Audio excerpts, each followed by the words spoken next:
What's going on, guys? Noobs here. Well, like a lot of people, I've done nothing with my free time over the last 2 weeks except play The Legend of Zelda Breath of the Wild, so I have to talk about it.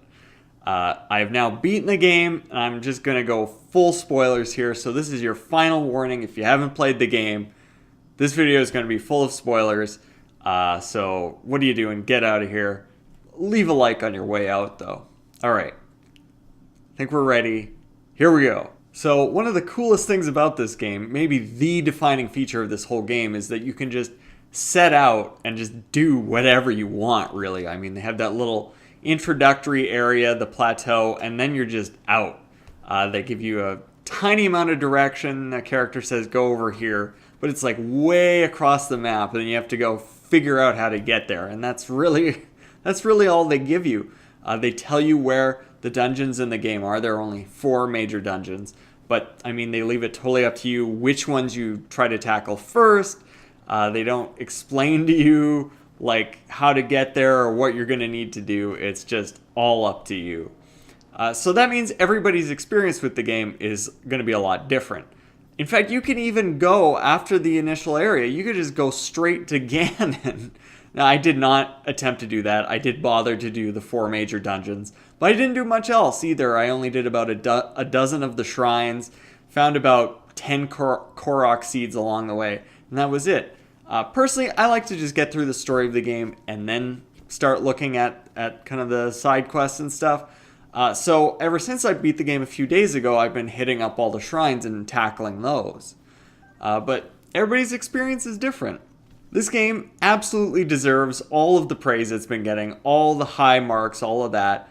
For me personally, I haven't quite settled on where it'll fall on the Zelda ranking for me, which is an important subject for me, of course. But I'm willing to say, I think that, you know, I've always had Link to the Past and Ocarina as my solid top 2, and then it's always just been a matter of figuring out where everything else falls. Well, I think this makes that into a solid top 3. That's how incredible this game is to me. Just blows my mind at every turn. Just everywhere you look, there's something else. It's so liberating to just get out there and just do whatever. It's so freeing, you know, after all these years of hand-holding in these games and like even the things they leave you to figure out, characters always end up explaining it to you anyways. You know, you're like, yeah, I know, just let me go do it, you know? So this is completely the opposite of all of that.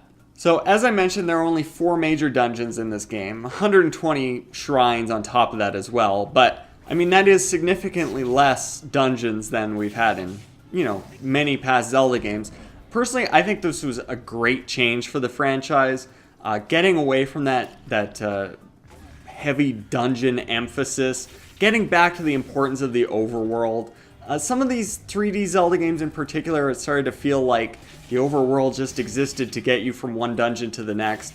Well, this game is all overworld. As well, the dungeons are just, they really feel organic to the world. They feel like they belong there. When you're inside of them, you can look out and see the world around you. You don't feel like you're just like going into a level, you know what I mean? They're all part of the world. So what's so incredible about this game is just the scale and the freedom, right? And so somebody will say, hey, you got to go all the way over there, whether it's another dungeon or a character you got to see. And you just look over there and you're like, there's a mountain range in between me and there.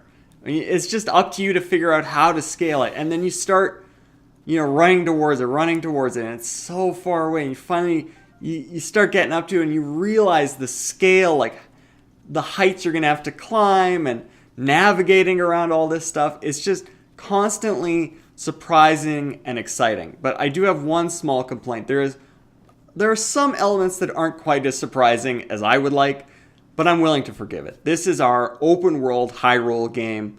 So there are certain elements of Hyrule that you're just not going to get around. For example, most obvious to me was, you know, heading towards Death Mountain and just going, there's going to be Gorons there. And, you know, there's no surprise in that.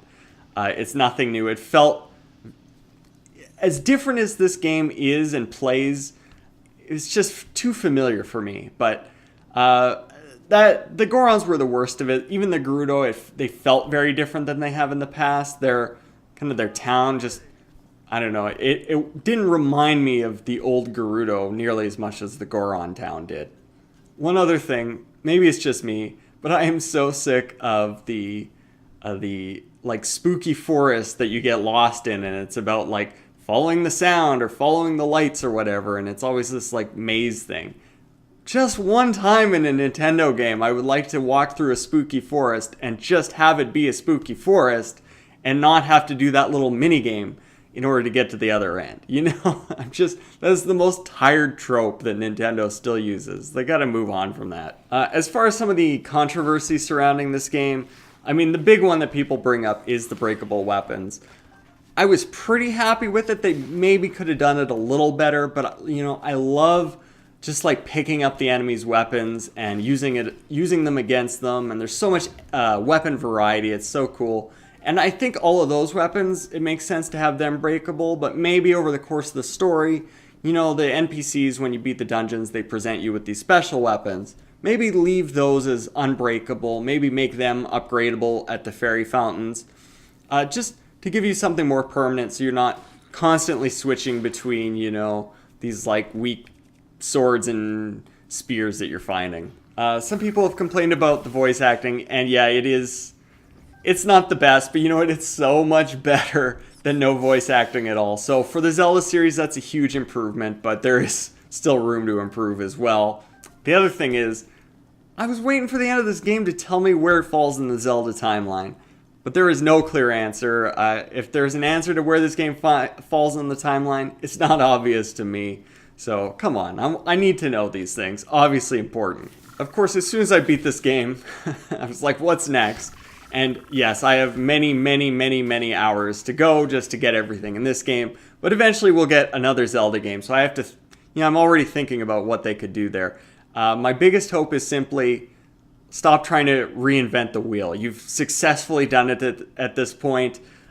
Zelda is reborn here. This is the biggest change we've had in the franchise since Ocarina. So I hope we get a bunch more like this. My personal hope is just, let's move beyond Hyrule. We've gotten Hyrule now. I want to just set out into totally new, fresh lands, and they can still use the same races, but it'd be cool if I could just find a Goron village just by surprise in the mountains while I'm, you know, traveling through them rather than walking towards the same Death Mountain again, right? And, you know, there's little things they can work on, but really this is such a leap forward. It's just stunning. It's so cool to just, you know, look out under the broad, vast landscape, right? And just genuinely not know how you're going to get there and like just go for it. Just set out on adventure, you know? It really makes me feel like gaming when I was a kid, when I genuinely, you know, I wasn't jaded, right? And you just set out and you genuinely could be surprised, and that's what this game does. It's so refreshing. Let me know, guys, what you think of Breath of the Wild. What has been your experience so far? Are you know, going crazy trying to collect everything? Did you just blow right through and just head straight for Ganon? Let me know in the comments section, and thanks for watching.